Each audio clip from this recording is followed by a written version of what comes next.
What is our burn rate? How long can we float this thing? How much space do we have to make a good decision about the future? But I knew that nothing killed creativity like desperation.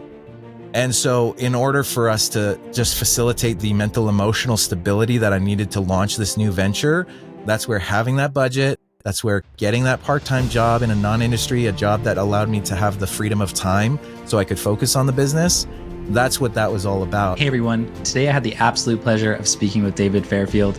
He's an audio director and music composer in the gaming industry who 5 years ago launched his own audio company after going through layoffs at Disney. David takes us on his journey from day one of layoffs to where he is today, and he offers practical advice and practical steps you can take and implement in your lives today, no matter where you are on your journey. I learned a lot through this conversation with David, and all of the advice he gives I would take myself if I was going through a layoff situation or if I was looking to start my own thing.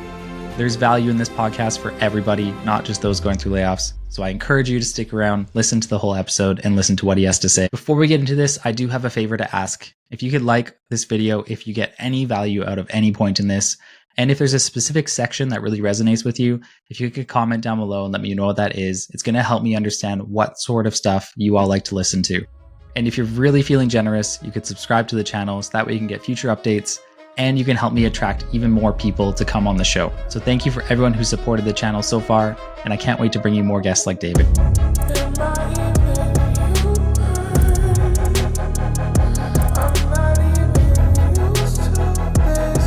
A lot of people are going through layoffs right now, as we all know. I think a lot of the advice floating around is, hey, this is a great opportunity for you to go start a business. You could start your own studio. You could do a side hustle. And people are just kind of sitting there like, that's a big ask for people who are going through something right now. And I think we sometimes don't consider the mental, emotional state of people going through this. And it's easy for a lot of this on the outside to say, hey, just here's an opportunity, go and use it. You are somebody who has done that. And I think today I really want to focus on that journey of yours. But why don't you take us all the way back to that moment when you were at Disney and you got the news? Let's start there. Yeah. So I'd been at Disney for a decade. And at the end of 2018, layoffs happened. And this was the big one. Now, we'd experienced various layoffs along the way. And sometimes I did think, am I on the chopping block or not?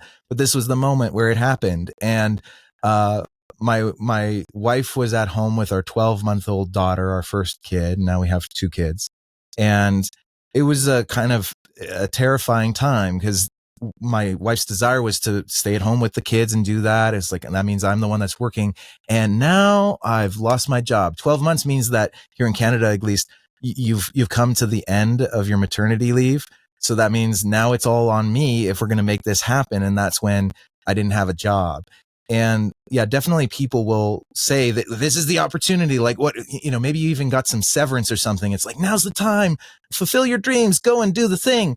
But there's more than that going on, because at least for me, it was like, I'm dealing with a loss. I'm dealing with a grief. I'm dealing with even hurt around this thing, confusion and all of that. And that was kind of like, that sets the table for what kind of happened next. Mm-hmm. Was Disney, so you were there for, I think, 10 years. Yeah. Is that correct? Yeah, a decade. Was that your first professional, quote unquote, in your career gig? Yeah. I mean, in so many ways, and this is how we met each other, was working at Disney. And in many respects, I was a kid. I think even in those 10 years, even though I got married and I was having kids and we bought our first house and all of that, I was still kind of a child because I'd been in that environment so long. And with the layoffs this year being as deep as they have been, there's a good chance that somebody who's listening to this right now has gone through that exact same thing, where it's like maybe they've actually been at a studio for 5 years now, and this is their first time, or maybe even 3 years. That's a big deal. They got into the game industry. They're passionate about it. They're really excited to be doing what they're doing. And now the axe comes down. And then the question is, well, what do you do next? Mm-hmm. Yeah, I can't imagine people been through, admittedly, I haven't been through a layoff and I'm very fortunate in that sense. But what was it like going back home after that and having to kind of walk through that with your wife? The main emotion that I think about is numbness. On the one hand, and I hope that this is an encouragement for people, a lot of people in games would look at themselves and think of themselves as creative. I think that everybody is creative, whether you're a project manager or otherwise. tap into that side of you. Because as I was going home, on the one hand, there's the shock. This has happened. It's not even just affecting me. It's affecting a lot of people.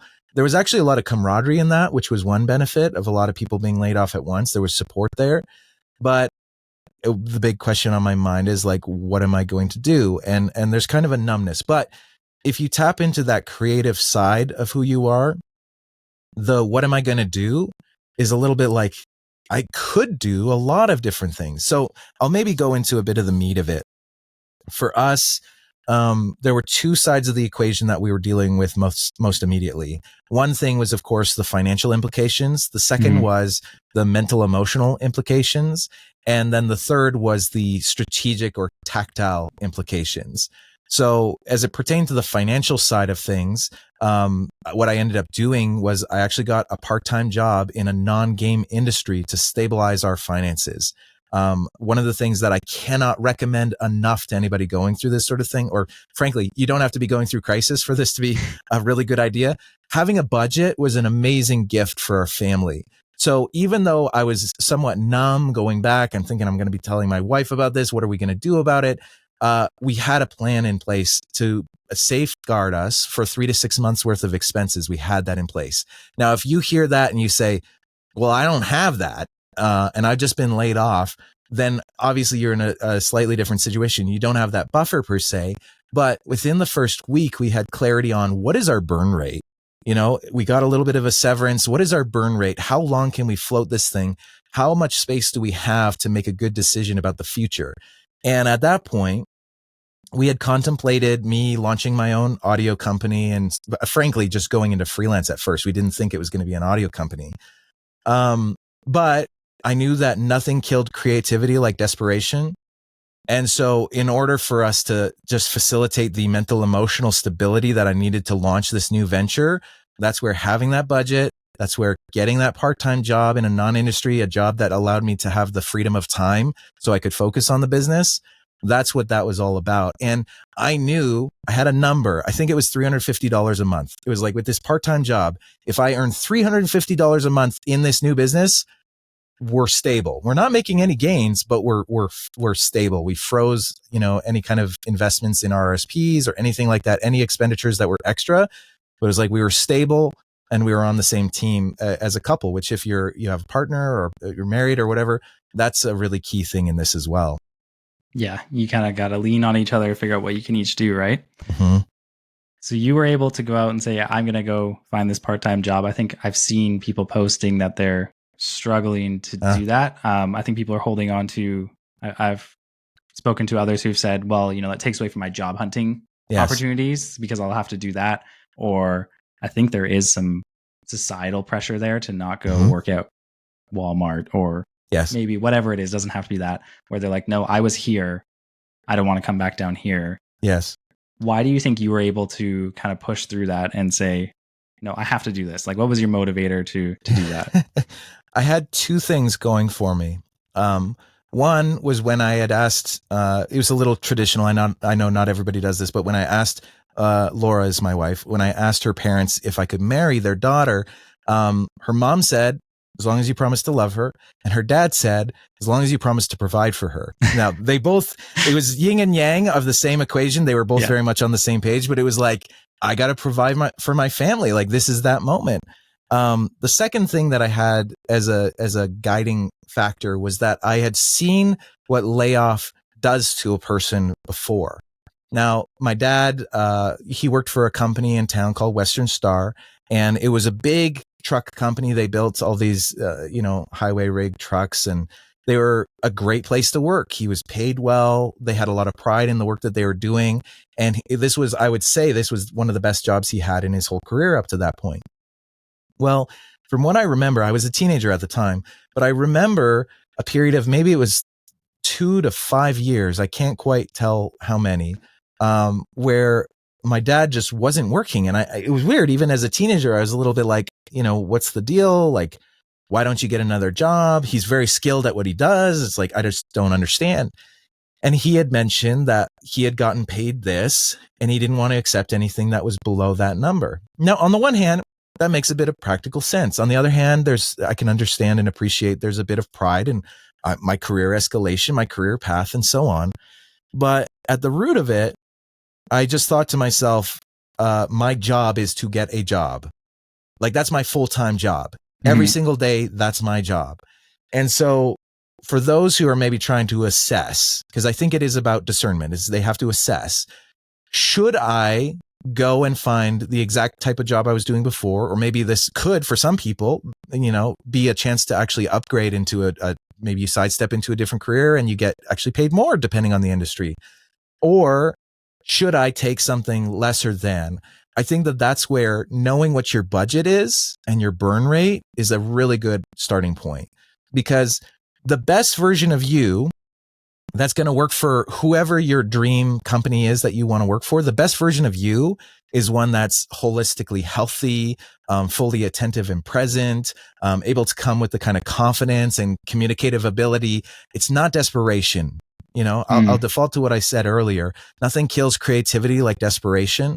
And so if that means that you have to stabilize your finances in order to take care of your household, or maybe it's just you and a cat, if you have to do that for Mr. Binky, then like go and do it, and then seek out those jobs. Now you could say to yourself, well, this is going to take away from my opportunity, because if I take an 8-hour day and I split it in half, or if I'm doing a 3/4 job at some place, any old place, that's going to take away from my time, which is true.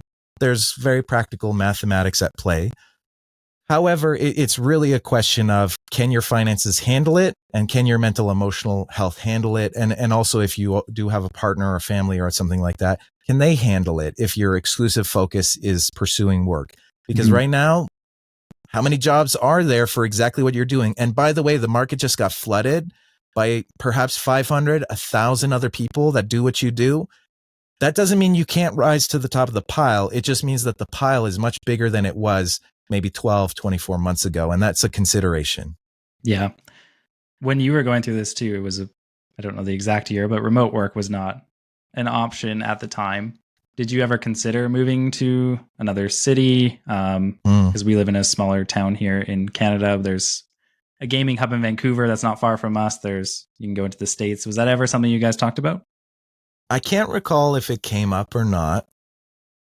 I think that the main thing, and frankly, the empowering thing in a season of life where you're not getting, okay, let's go back to the emotional state of getting laid off for a second here. For me, it was incredibly destabilizing. It raised a lot of questions about, should I even be in this industry? Am I good enough at my job to get another job in this way, only because I'd been at the same location for a long time? It raises a lot of destabilizing questions. I think that the main thing that needs to be considered then is, what are the levers that you have available to you to pull on? And the empowering thing, actually, I remember this just now. In that first week when I'd been laid off, I like Excel. So I just made an Excel spreadsheet with what are all of the opportunities I potentially have? What are just all of them? Every single one, however outlandish they are. For anybody who's been in a really great blue sky brainstorm before, just blue sky the crap out of that thing and be like, what is it I could possibly do? It was anything from, well, I can reach out to these 10 people. Well, I've never even talked to them in 5 years. I don't know. I could reach out to them. What's the worst that could happen? Or I could start making courses online, or I could start building my own business, or list just all of it. Now, one of those options can and should be considered, should I move to where there are more opportunities? Now, these days we have more remote jobs, but even then, the percentage of the marketplace it's lower. I've seen some pretty in-depth job posting boards, and I think I'm seeing around, 5%, 10%, maybe up to 15% are possibly remote or hybrid jobs. So there's a mathematical consideration there. How many jobs are there in your geolocation? And based on the family support or friendship support you have during a very difficult time, is it worth uprooting you, possibly you and Mr. Binky, to go and do that? If this gets clipped out, nobody's going to know what Mr. Binky is. The cat. Your cat. Oh man. Now I'm off topic here, David. No, that's great. So not something you fully remember talking about, but I know a lot of people are faced with that right now because we are seeing that kind of shift in this weird return to office mantra that's happening. But there are Yep. still remote jobs out there, and I hope people can find where they need to find, because it's not a fun thing to think about uprooting your life. Within all of what you said, we talked a bit about imposter syndrome there. I think that's a good place to segue into how you pushed out of this. I can imagine when you were thinking about, like, how am I going to start a side hustle here? Or maybe walk me through those thoughts, because you weren't anticipating making a business. Did you have those feelings of, can I do this? How would I do this? Like, who did you lean on? And maybe what are some of the steps you took you could share? I feel like I'm happy to be proved wrong. And if I find this person, I will congratulate them tremendously. But I feel like imposter syndrome is a gift that we have all been given and will be unwrapping for a good portion of our lives. Yes. I haven't met a single person who doesn't have it, and isn't a psycho, I guess, because that's one side of the equation. Yeah. And no offense, if you don't have imposter syndrome, you won't be offended by me saying that you might be a psycho. So it's very real. It's the voice that says you can't. I have a friend of mine, her name's Carol Colpitz, and when she was 13 or so, she was playing piano for princes and kings. She was just that phenomenal at what she did. And at one point I was taking some piano lessons from her, and she's got all of this just in-depth wisdom, but also such a sweetness about her. And one of the things she said to my 21-year-old self was, you don't say I can't unless you follow it with this one powerful word, yet. Mm-hmm. And so for that voice that says you can't or you shouldn't, I would like to propose that we need to think about, I can't yet, but what are the practical next steps I can take in order to do something? Now, for me, that big I can't was launching into freelance. I've never done it before. How do I know if I'm good at running a business? Some of the things that were helping push me forward was listening to podcasts and reading books. There's this concept of you are the average of your 5 closest friends. I would propose that we actually expand that to say you are the average of your 5 closest influences. And podcasts and books can be a part of those influences. And so for me, I was actually building this studio.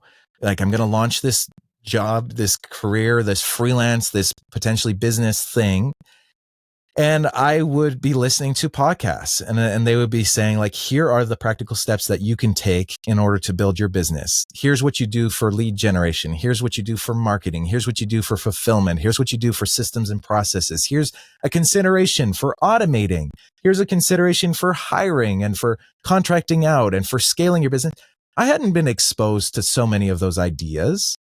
It never even would have occurred to me. But while I was building this physical space, I was also building that mental space to say, I can't yet, but I'm going to. And something that you and I chatted about offline was the idea of, what does it mean to, we didn't say it like this, but basically punch fear in the face. For that voice that's in your head that says you can't or you shouldn't. What does it mean for you to refute that? And in the early days, I was doing a lot of this self-talk to work on my mental game. And I wrote a bunch of stickies, and I posted them up on that door back there. And one of these stickies said, do something today that scares you. And I have been through much of my life I've been a really insecure person, a really fearful person. And having that little thing that I would see when I'm going to get water from the house, whatever it is, was that little reminder of, like, have you done something to scare yourself yet today? I'm like, no, I'm kind of a wuss. It's like, no, I don't want to. But it's like, okay, I got to do something. And at that point, I started posting on LinkedIn, among other things. And I'm going to do a little bit of a switcheroo here, Ian, just because we know each other a little bit. You've been going through a bit of a punching fear in the face thing with this podcast, among other things. Do you mind sharing a little bit of why you started this and what your journey of punching fear in the face has looked like? I'm punching it every day. I know it's interesting to reach out to people and ask them for things when you're constantly saying, like, do I have something that's even good enough for them to come on? Like, reaching out to the first person I think I sat on that message for like 3 nights and Yeah. kept editing it. And like, it was Ryan, and I know Ryan. He's a nice guy. I'm like, he's going to come on. Like, he's that type of person. He's going to do this. But I just had those like, I haven't started this yet, but I just had to hit that button. I'm trying in 2024 to just go after those things that scare me and try to push myself forward. And I'm trying to create a space that people can gain value from. Recently, I'm just going to back up a bit. Like recently, I've really thought about goals and what that means to me. And I've always had goals that failed me or pushed me in the wrong direction. They're very short term. And if you don't hit them or you don't do it that day, you feel this immediate fear of failure. So I've tried to shift that to more like guiding principles and things I want to do. And an exercise I just did the other week was my life review. So I was pretending, like I'm at the end and I get to look back and I get to look at all the moments of everybody who I talked to, everybody who I made feel good or bad. And like, how do I want to be remembered? So I started kind of crafting principles based off of that, like entering every social interaction, leaving the other person feeling better is a goal that I have now, or a principle, I shouldn't say goal. And I can do that for a long term. Whereas goals before, like they end. And then I've had moments in my life where I just flounder after that. One of my goals was to become a tech leader at the director level. And I hit that. And when I did, I had like this identity crisis after that of where do I go from here? I never thought about what happens when I hit this point. What's next for me? And then I just fell down into this trying a million different things, or what I call floundering around, trying to figure out like, should I do this? Should I pursue this? Like, and that's not a fun feeling. And I realize it's my goals that kind of set me up for that. So if you're listening to this, I know it sounds weird, but take a moment and think about like the end and look back and say like, how would I want to be remembered? What do I hope I achieved by the end? And you'll really find it's not, for me anyways, there's a lot more about people. And like, I want my kids to be my life. And I want to make sure that I leave the planet in a better place than I found it. Like they're so high level that no matter what opportunities happen in my life, I can still see how they roll into those higher level principles, instead of like, well, now I can never reach that goal of becoming the best audio producer, engineer, audio. Sorry, I don't know what title to use for you. Music composer, audio music director, composer. whatever. I'm sorry, audio director. It's like, if that doesn't exist anymore, I hope that doesn't happen. Like I hope AI doesn't take your job, but if you have those higher level things you can look for, you're not as likely to have this like identity crisis of who am I and how do I keep pushing forward. Let's talk a little bit about failure for a second, because I actually love that you modified it a moment ago, changing failure to opportunity. And I love it for a reason that isn't actually fair, because I'm going to pick on you a little bit here. Do it. As a part of our quest to improve our mental game, we say, oh, failures are just opportunities. And I don't disagree with that by any means. But one of the greatest gifts of the last 5 years since the layoff happened and everything else is that I have started to see failure as one of it's prototyping. Everything is prototyping. And the implication of this is something that a lot of people who have worked in games or entertainment have seen before, which is that when you're creating a game, what do? You make your minimum viable product, or you do a vertical slice. And then what do? You go and you do a play test internally, or you do a geo beta or whatever. And what does that reveal? All of the failures, all of those things that are not working. And there's this phrase, fail fast, fail forward. The idea for me, and why it pertains to the mentality we want to have to get out of a crisis moment like a layoff or otherwise, and ultimately head towards that future, those goals, that future person that you want to be and that when you want to bring into the world. The idea is that we see everything we're doing as being a prototype. So as an example, you make this podcast and you release it out into the wild. You have no idea if it's going to help anyone, if it'll get 0 views, if anyone will like or comment or subscribe. You don't know. You have no clue if any of this is going to work. And if you just say, well, I don't know, I'm not that guy, I don't really know, should I be that person or whatever, you're just going to say no. That means that you just lost the learning. You lost all of the learning that you could have come from that. Now, one of the things I'll encourage people as they're trying to find what is that next phase, how do I, expand my network? How do I reach out to more people and do that kind of thing? you have to be okay with failing. You have to be okay with sending a message to someone and getting no reply. It might not be because they hate you. It might be just because they're busy. It might be because they never check their LinkedIn. You have to be okay with posting on a platform knowing that you got 50 views this week and that was it. It's like, well, the good news is the algorithm will let you know if you're doing well or not.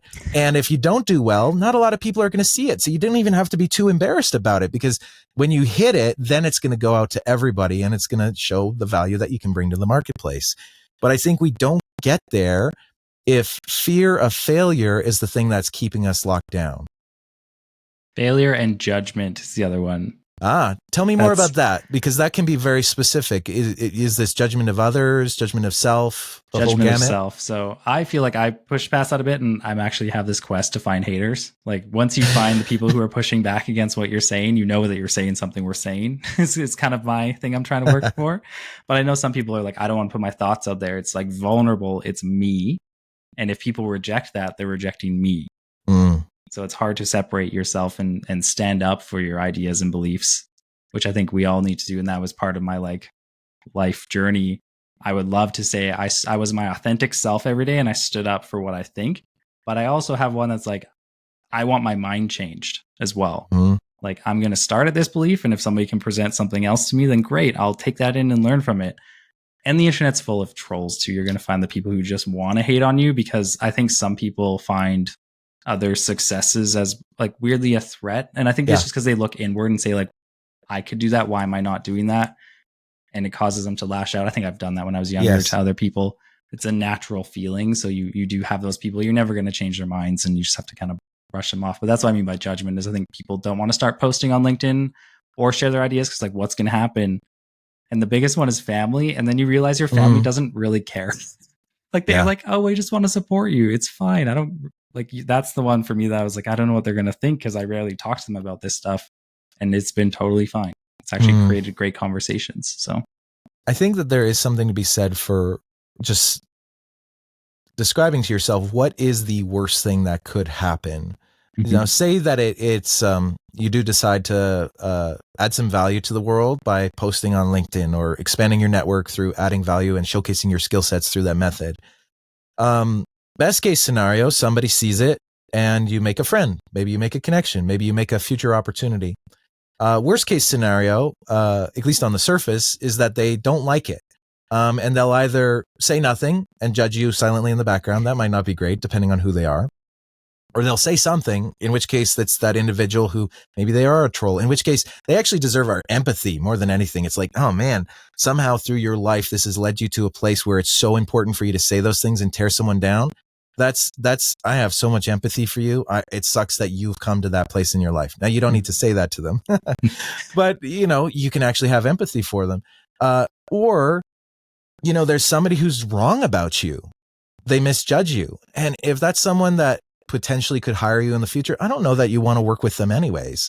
So the worst case scenario, even 2 of the 3 are kind of dismissible. Like you can kind of say like, oh, and if your stuff isn't good enough yet, if your presentation ability isn't good enough, if your communication ability or your skill set isn't good enough yet, you know, you can improve that over time. And then you can bring value next year, 5 years from now. There's still an option for you. Yeah, and I think that shows in people who have overnight success. You don't see the 15 years that they put in behind the scenes, and then they're like, you emerged from nowhere, and you're like, nowhere? This person's been, like a comedian recently I found videos of like 10 years ago, and I just found him and he's just blowing up now. And it's like, okay, you've put in the work, but you seem like an overnight success all of a sudden. I think people will view maybe yourself in that lens who don't know you, of like, yeah, he was laid off and then he just started an audio business and it's been going great for him. Like there was no struggle in there. It was just David did it and he's doing great. Well, I'll talk about this a little bit too. If you are considering a new venture, so there are a couple options presented before you. You've been laid off. You can either find the same kind of job you did somewhere up or down the scale of that career path. You can go into a different industry and find a job there. You can work a job where it gives you freedom of time so that you can kind of foster the environment you need for maybe more of a dream job or more something special that you're really trying to bank on. Or you can launch into your own thing. those are, generally speaking, those are some of the options that you have. Those are some of the key options that you have. If you choose to then launch into your own thing, the amazing gift of it is that you will, at least I haven't experienced in my life, you will never find an environment that will push you to such great heights of learning if you are curious and adventurous and want to learn. And if you're not curious and adventurous, dang it, you're going to become that if you stay on the path.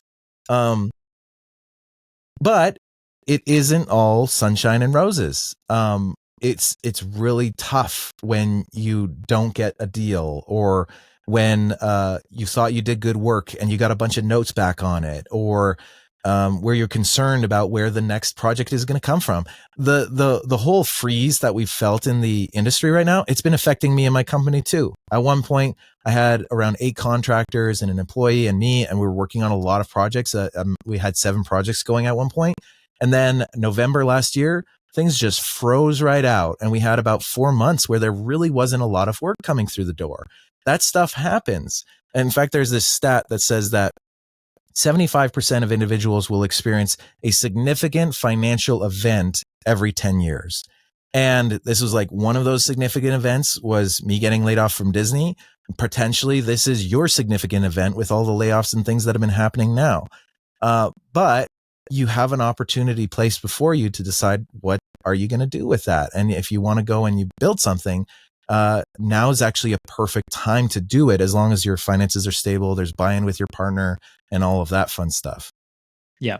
Everybody's life situation is vastly different, so there's no one message that fits everybody, but I think we can all take pieces from other people's successes and journeys. I'm kind of curious if you want to take me back to getting your first client. What was that like for you? Did you find you had a good network to lean on because of your connections at Disney? What could other people do who've been laid off and have coworkers and networks and are trying to figure out how to start that first freelance gig? Yeah. I mean, the first thing that I'll mention is that if you've worked in a medium-sized company or a company where there were a lot of people that were laid off, if these are people that have worked with you and enjoyed working with you, they have now gotten shot out into the world. And in the next 6 to 12 months, they're going to have to figure out what they're doing to provide for their family as well. But if they like you, that means that your network just exploded. Because instead, say that you got fired individually from a team of 50 and everybody else stayed at that company. You got fired, laid off, whatever. You don't have any arrows that have been shot out on your behalf.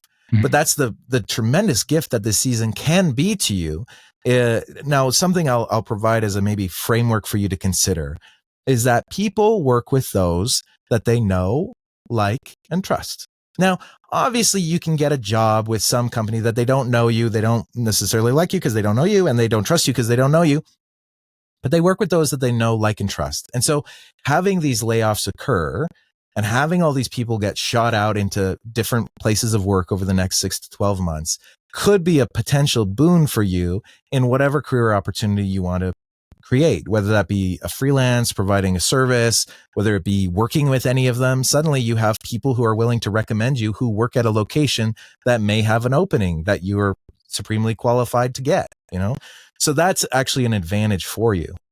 Yeah, I actually think about that every time I have a job posting come up internally. I'm like, who in my network could I poach or reach out to see if they also have connections? Because like you said, you want to work with those people who you trust, and their connections you probably trust as well because they're friends with them. So it's so important to leave companies in a good way if you can. Obviously, there's circumstances that are sometimes out of your control, but make sure you had a positive impact on everybody you worked with and tried your best. Like, you were a rock star worker that we got to work along with, even when I think you went from like player success to QA to, I think you did a producer stint and then QA again. And you were directly on one of my teams, and you were so thorough and so like your work ethic was just so good that I would recommend you to people, even only having worked with you in that capacity, right? I never managed you. I wasn't in your full day to day. We were kind of on the same team, kind of not, but just knowing who you were, like, that's so important. I'm kind of curious what that looks like. I don't think anybody has the answer now that we're more remote or went through all this remote time. Like, we lost a lot of those side conversations that you and I probably would have had outside of work and building those networks. And I think about this a lot because I think new people in the industry and people who only started in the pandemic are almost at a bit of a disadvantage when it comes to networking because of remote work. Yeah, let's talk about some opportunities there. As it pertains to networking in a remote environment, it's no different than courting or dating. The idea is that a relationship, generally speaking, starts at zero, and then there are only so many collision opportunities you have to build that relationship. Now, when you were potentially in grade school, high school, etc., I was in a school of 1,600 kids, and there's like, how many collision opportunities do you have for relationship to form? Quite a bit.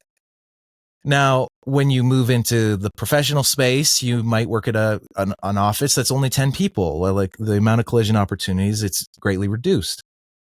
If you're in a fully remote opportunity, then, even further still, it's greatly reduced the amount of collision opportunities you have. I think that the answer to it is intentionality. And here are some examples, maybe something that you could take away, somebody could action right away. On LinkedIn, I previously was very concerned with accepting connection requests from people I didn't know. I was like, I don't know you. You're a stranger, stranger danger or something. I've since seen it as an opportunity that when I connect with someone, I actually send them a video link. And it's just me introducing myself, saying a little bit about who I am and what I do and where they can connect with me further or get to know me further. The reason why this is valuable is because people work with those that they know, like, and trust. Now, what are the chances someone will grow in their knowing, liking, or trusting of you if a connection request is followed by silence? What are the chances it'll grow if it's followed by a message, a generic message? What are the chances it'll grow even more if it's a personal message? What are the chances it'll grow even more if they see you on video, whether it be a generic video or something custom? And so each of these, in just that single collision opportunity, is seizing the moment to know, like, and trust. And so that's kind of one of those things. So like, how are you going to circulate and have those collision opportunities within community in order to grow your network? And when it comes to freelance, being top of mind for when someone needs your particular services. Some people say that within a pool of people who might potentially hire you for your services, that maybe 3% are in the mindset of hiring at this current moment. Now, that's not a lot, but if you're top of mind when they do become that 3%, what are the chances they're going to think of you when they're trying to solve the unique problem that they have to solve? It goes up. So here's just like another collision opportunity that people have available to them. Yeah. Behind the scenes moment here for me, that's kind of how I pursue people to come on this show, or I'm trying to for 2024 for people I don't know. It's like, I'll follow them if I find that they're posting something interesting that might align with the show. If I keep seeing stuff, I'll send a connection request. I'll try to follow up, and then I'll start interacting with their content and commenting on their stuff and talking to them and trying to form a connection. Because then if I ultimately ever reach out, maybe I won't, maybe I will, there's at least like, oh, I've seen that person before. I've talked to them through comments and things, and they're probably more likely to hear me out, especially being a small scale podcast. Like, hey, come on this thing. We'll see how it plays out. But that's definitely a similar way I think you should network with people is. Yes. Yeah, something that I'll encourage everybody, and if you haven't read this book already, and you should check it out, it's called The Go-Giver. And it's a little bit of a parable story about what it means to actually add value and bring value to the marketplace. And it's basically encouraging us to actually give first and not expect to receive right away. And that's what you're doing with this podcast. You're facilitating conversation, community, among other things, so that people can learn and grow, so that they can become connected during a difficult time. All of that is a win, ultimately. Yeah, definitely. And that's one of the goals for sure. And I think we're going to need a lot more of this kind of reinventing ourselves over the next few years, because honestly, it's the name of the podcast. We don't really know what the future holds for us. And that can be really scary. But I would argue we never really know. We never really knew. Things are exponential right now, but even before, nobody could really say for certain where things were going to go. So you kind of have to be more comfortable with uncertainty, which is against human nature, which we all have to kind of like work towards. And a lot of that comes down to how we identify. And I think we touched on this earlier, kind of attaching your self-worth to that job title and like, I am this. And I don't think we do each other favors in society by I meet you for the first time. I'm like, hey, David, I'm Ian. I'm a technical leader. I'm a engineering manager. Like those are the first things that come out, or it's the first question you ask as an icebreaker, which I've stopped actually when I meet new people. I try to find other new creative ways to talk to them instead of, hey, what do you do for work? I'm like, that's my least, like, do I really care that much? I'm trying to like put you on a social hierarchy. Why? Like maybe you're a really cool person. So I'm trying to get rid of that out of my vocabulary. We'll see where it goes. It is curious that we answer the question, what do you do with who I am? And I certainly had a lot of attachments to, I am a music composer at Disney. That felt really great at parties. It felt awesome. Sure. But, reflecting on it, it showcases a tremendous amount of insecurity and pride and lack of humility on my part. And I think that it is valuable to see people for who they are. And if it does start with a question of like, hey, what do you do for work? What do you choose to spend half of your waking hours doing? That's fine. But then use that conversational thread into other areas and slip into, oh, interesting. How did you get into that? And, what brought you to that place and what brought you to this town and all those sorts of things. On that topic of like, we're talking about purpose and talking about people tying their value to it, and we're going to have to do a lot more of that because AI is coming in and we don't really know where that's going in the future. And we will see people's jobs disappear. We've seen this in the past with other revolutions. I know this one's different, so I'm not going to compare it to anything we've seen before. But you can look back at history and see what happened when people lost kind of their jobs. And you mentioned your father went through something similar where I'm imagining he identified very heavily with what he was doing for work as well. How do you see AI playing into the audio space? Like, is this something that's on your mind, or are you using it as a tool? What's keeping you up at night? Well, let's take a step back and look at the Industrial Revolution. At one point, there's this idea of a Turkish rug, or somebody who very bespoke basket weaving or garment creation, and at one point, that job suddenly just got replaced by factories. Now, there were two paths for people to take. On the one hand, you have the Turkish rug. I mean, there's still kind of this notion of like, wow, they just make really good. It's so good. And there's a story behind it and how interesting this came from this location and from this certain thread that is only from this certain goat in a certain region. Like there's all of that. That's one path. That's the kind of artisanal path for creative work. Then there's the other path where it's like there were just all kinds of factories cropping up and people were taking the materials in and the machine was doing all the movement to sort it and create that rug or whatever the product was. We can use that as an analog to understand what is potentially coming. Now, worst case scenario, the idea is that the Turkish rug is a story. It's maybe not even superior quality. When you think about something even like, supercars or something like that, oftentimes it's super cool on the surface, really cool specs. And then the detailed craftsmanship can actually be a little shoddy and the parts don't last very long and it's super expensive to replace. Mm-hmm. Why would someone subject themselves to that product when it's inferior in so many categories? Well, there's a story behind it. There's prestige behind it. There's the location. They only made one of one. One of one actually means it's the only one and it has all the flaws that anything of one would have. Yep. That's not a good product, but it's a great story.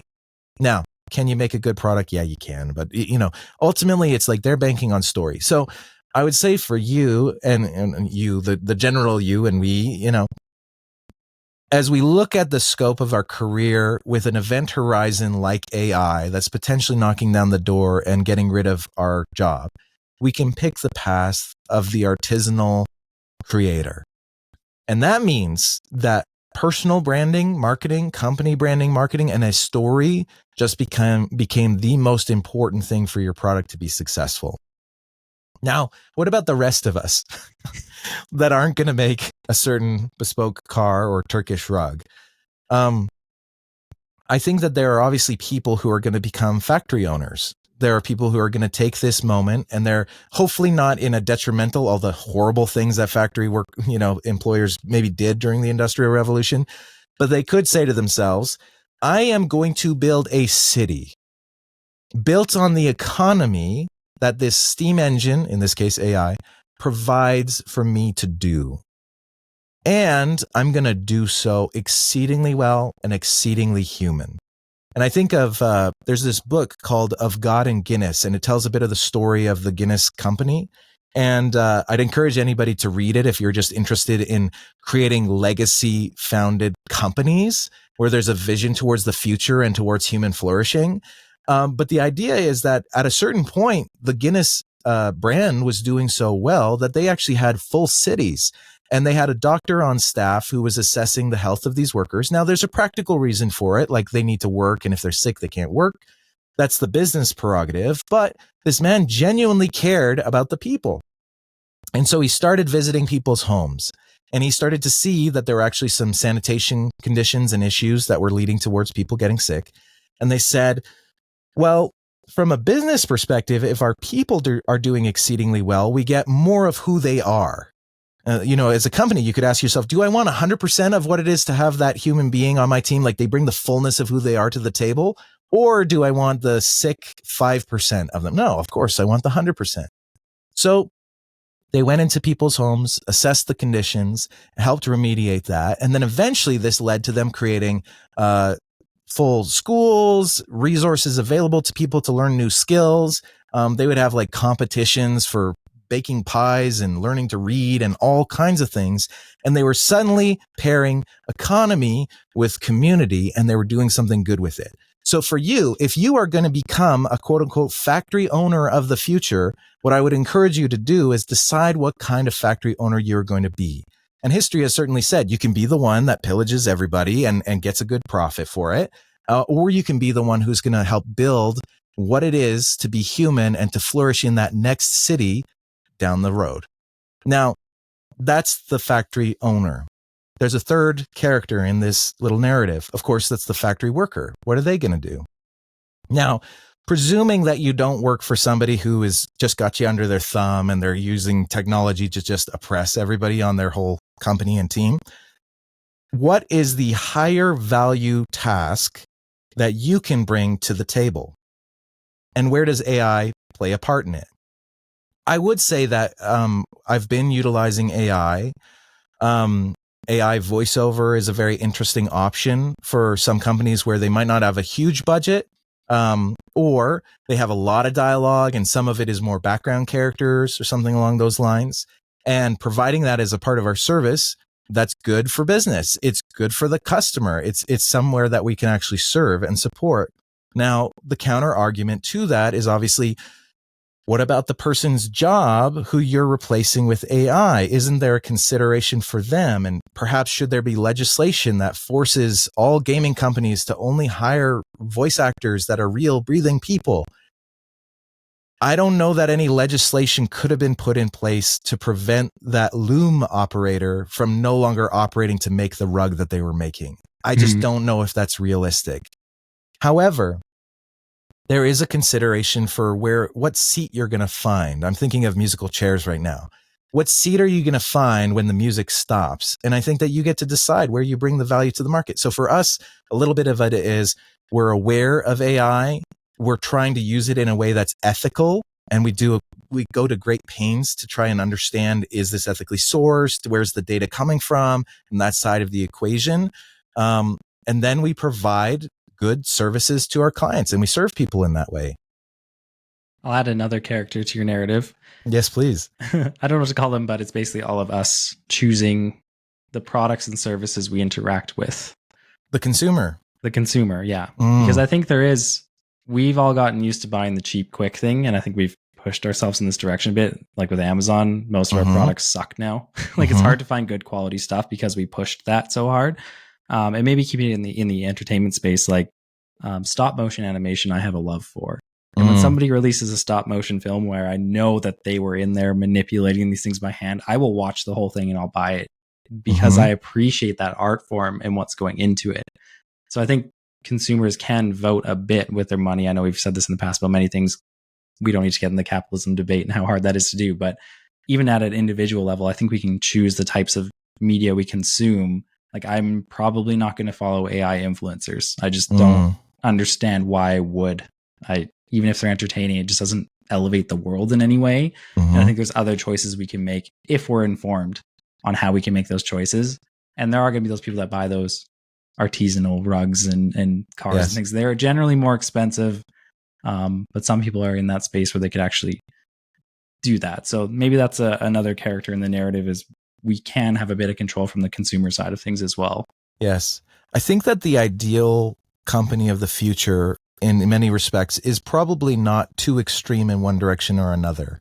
And what I mean by that is the plumb line or the guiding beacon for what a company decides to do with AI, in my opinion, should be, where does it matter to be exceedingly human? Now, even before AI came along, the word authenticity mattered quite a bit. I feel like its stock price rose quite a bit. And why was that? Well, because social media was happening, and we were saying to ourselves, people are getting rich manufacturing a lifestyle that isn't true to who they are. And then when we find out that that's the case, on the one hand, we're like, well, I kind of expected it. And on the other hand, we're like, I can't believe it. I feel robbed. So I think as people consider creating games, as they consider bringing a product to the marketplace, they need to think about, why does it matter for this part of the experience to be more human versus not? I'll actually share a story from audio in this regard. Music was produced in an analog format for so many years, right? You had recording studios that were recording to tape. They had all of this expensive gear and equipment. And then suddenly the computer came along and some people were like, wait a second, what if we started using that for audio? And there was this war that happened where people were saying, no, it has to be analog and all of this stuff. Digital is the enemy. It's the worst. And there were these two camps that were very clearly defined. Well, nowadays, most people operate in either hybrid environment or a purely digital environment. But what had to happen in the digital environment was, instead of every single beat and rhythm being perfect like a robot, we actually had to say, we want it to be 25% human. We want it to be 25% random. We want some of the fuzz and hiss and distortion and color that came from analog gear. We need to be able to recreate that in the math perfect world of digital content. I think that there's an equivalent here where maybe you've seen on LinkedIn, you can start to identify the AI images, and don't they feel as cheap as stock images in the 90s? Because you're like, well, that was easy. Thinking about movies too. I don't know about you, but CGI is a beautiful, amazing thing. I love technology, always have. But when there is no element of risk, danger, consequence on the line, I'm like, it's the latter half of the movie, and I'm like, oh yeah, the camera's just flying through the air right now. And the other day I watched, I think it was a Far Cry movie, and it was like, oh, now, spoiler alert, now there's like two pirate ships being held under helicopters flying through a bunch of islands and stuff. And I'm like, what are we doing right now? What is this? And it's like, they're kind of losing that human side. They're losing the sense of risk, danger, dynamicism, drama, etc. It's getting lost because the technology is enabling a story that happens to go a certain way. So I think that AI can be a tremendous gift when it's thought about with the ethics involved, when it's thought about with what is it to be really human. And, I love using a tool like ChatGPT or any of these AI image generation tools for a non-consequential situation where it's like, can this help me iterate on my ideas? Can this help me inspire the human side of the equation and kind of go from there? I want to hear from you, Ian. What are some of the things that you think about AI? How can it be used for an effective good, as opposed to the T3 situation where robots come and kill us all? And Yeah, I don't know if it'll kill us all, but it'll definitely make us rethink a lot of things. I think right now, I posted about this the other day, where we don't know the full limits of the human brain and human body. Like, you can see over time how far things have been pushed in sports in every regard. Like, once we see something's possible as humans, we're like, I can do that, and we try to one up it. Now we can argue that now that AI can beat us at chess and things like this, we actually can't figure out how to beat it. But I think there's ways where it'll level us up that we haven't realized. And an example right here is this podcast. All the tools I'm using behind the scenes let me do this on the side while I have a full-time job, because editing is so fast. This platform does everything for me, splits audio out. It can add captions. It can pull out key moments. It can do so many things. So I'm now enabled to do more things without jeopardizing other things I'm doing. So the more we can figure out how to do that, I think we'll be better off for it. You have to be willing to use the tools though and figure out how they work. That's short term. Long term, I do think there's going to be like disruption and we're going to have to rethink how we are. But I do have this world in my head of small teams of people who are all passionate about the same thing getting to work together. Like, we're no longer going to be forced to work with people because you need that skill. It's like, I want to work with you because we share similar interests and ideas, and I can supplement the skill with the AI tools. Like, maybe I'm really bad at audio. Well, I'd work with you, but maybe bad example. But if I'm working with somebody who isn't, maybe we would use AI tools to try to supplement that and build some really cool experience. Like, I would love more Monkey Island style, like point and click games. I want more of those. So are more people going to be able to make things like that because it's going to be so much easier. Yeah. I would say then, based off of that, I agree with you. There are going to be smaller teams enabled by technology to accomplish bigger things. Now, that will, at a certain point, saturate the market with a lot of mediocre and below content. Yep. We've experienced this with music, actually, with Spotify. I think it was like 100,000 songs are being published to Spotify every day. I don't know if I'm misquoting that stat there, but a tremendous amount, more music than you could have a lifetime to listen to is being published every year. Is it good music? Is it adding something to the world? I mean, the market is pretty saturated, but I think that what AI doesn't do really effectively yet is it doesn't create community. And so for us, utilizing these tools, maybe working in a small company, maybe building our own small indie studio to create something, if we focus on fostering a working environment that is a great community and empowered by AI, I think that there's something significant that you could do with that, because you can prototype quicker, you can release things to the market faster. There's all this learning that you can do, and you can figure out what that thing is that you're supposed to be building in a way that's more cost effective than was previously possible. And now, is it going to be utopia? No, I think there are very challenging times ahead of us in the creative industry, but I think that those that focus on being human, being creative, being community, they're the ones that ultimately are going to come out on top of this whole thing. Either that, or you can be the industrialist that just takes advantage of everybody. That's an option too. Go for it. I think in the audio space, you're going to see a return to, like, I want to see them in person in concert, like not hologram. I want to see people playing live music. Like, I want more live music in town. I want to go experience it because it is so different to experience it that way. And I know we'll get improvements on how we consume digital, but I don't know if you can ever get that human element out of that, or would you want to? So like more experience driven stuff. And I'm trying to figure out how that translates to games, because in gaming, I don't know if you saw, there was, I'm going to quote it wrong, I think it was 18,000 games released on Steam or something ridiculous last year. It was like 40 games a day being released onto Steam. And we see it in our work internally. We have a video game channel where people post new stuff. I'm like, I can't consume all this. Like, I think that's going to be a big problem on oversaturation of all markets. And maybe that is part of what's shifting right now in the games industry, unfortunately, is that kind of reset of everybody producing so many things at once. So I don't have an answer for that one. I think we'll have to figure that out as a society as we get there. But I've got a hot take on this. Okay, I'd love it. I don't know how this is possible. I'm sharing it because maybe there's someone who's listening who's going to build this thing. It used to be that if you were a plumber, you could be the plumber guy and you were only in your locality. Just for your city, you were the guy. Everybody knew you. They went to you, right? Now, you can't have the title the plumber guy because there are 100,000 plumbers out there through the whole planet, and for some reason you're competing with them for the name. I wonder what it would look like within our social media sphere to have the option and opportunity. Now, we may not choose it as a human race. We may not, but the option and opportunity for us to go back to locality.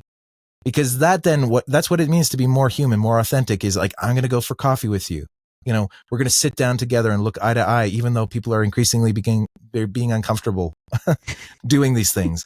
I think it's a matter of us forcing ourselves into situations where we need to learn the durable skills and foster those and pair economy to them somehow. Now, how that's possible within a social media environment, I'm not quite sure, but it's interesting because we've seen how mass market like TikTok does not foster community. There's this whole, story of a lady who had millions of followers on TikTok. She goes to, I'm forgetting which conference it was, but she sets up her whole queue expecting all of her adoring fans to come through the door. And there was nothing. It was crickets. Now, I don't know if that story was just a headline, but there were pictures there and it just was like, there's no one here. And she's expecting all this connection.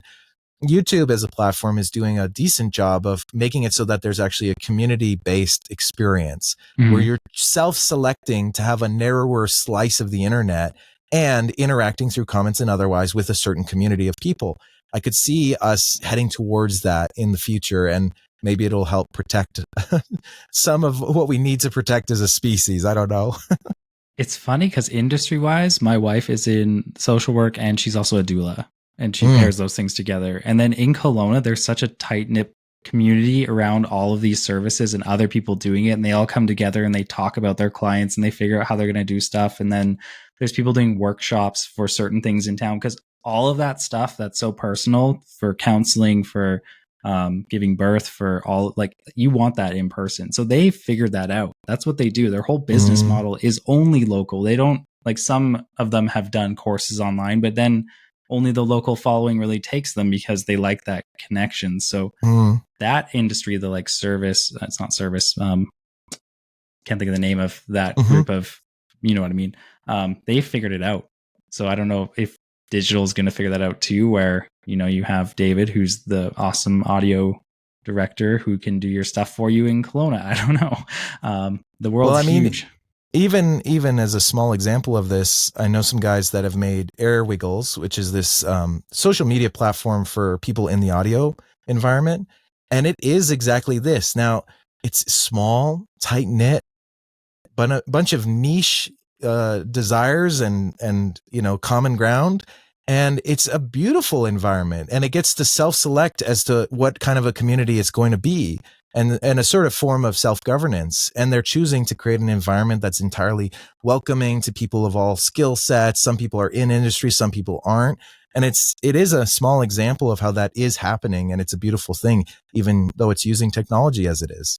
Do you have any closing remarks, thoughts, statements to those going through these times right now that we could end beautifully on? Yeah, I think that the main things are, if you are going through a layoff situation, you're not alone, and this is not forever. I would encourage you to find what is in your hand. What are the levers available to you? List out the things that you can control. Don't focus on the things you can't control. If that means getting on a budget, I highly encourage that. If that means listing out all the potential contacts you could reach out to, I'd highly suggest that. If that means taking on a part-time job, even though it's humbling, I would highly encourage that. You will get through this, though. You're not alone, and this is not forever.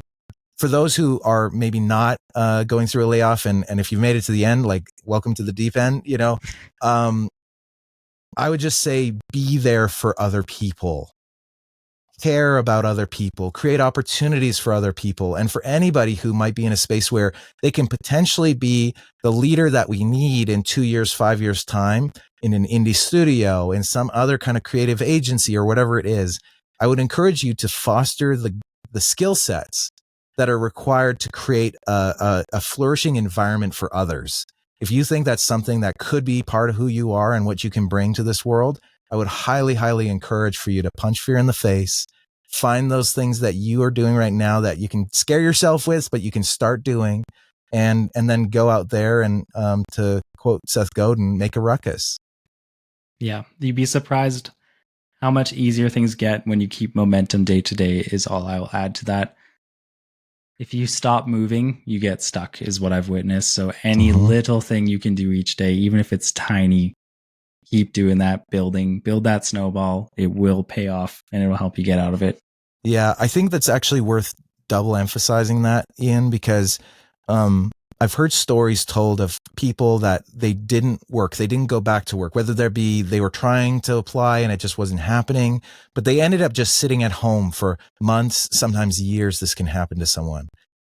They lost that momentum, and you can't steer a ship unless it's moving. And if you're in that situation, maybe you were part of the early layoffs of this last year. If you find yourself feeling stuck, your number one job is to get unstuck. And if that means that you go volunteer at a soup kitchen or something to just get a rhythm and get out of the house, you've got to do something to get that ship moving again, because you're not going to be able to steer it, especially if you've been stagnant for a lot of months. I know that's hard. Maybe if you're hearing this, you're like, I don't know how. Reach out to someone. Ask for help, whether it be online, a close friend, a partner, whatever that is. You got to get some momentum going. Otherwise, you're not going to be able to steer that ship. So true.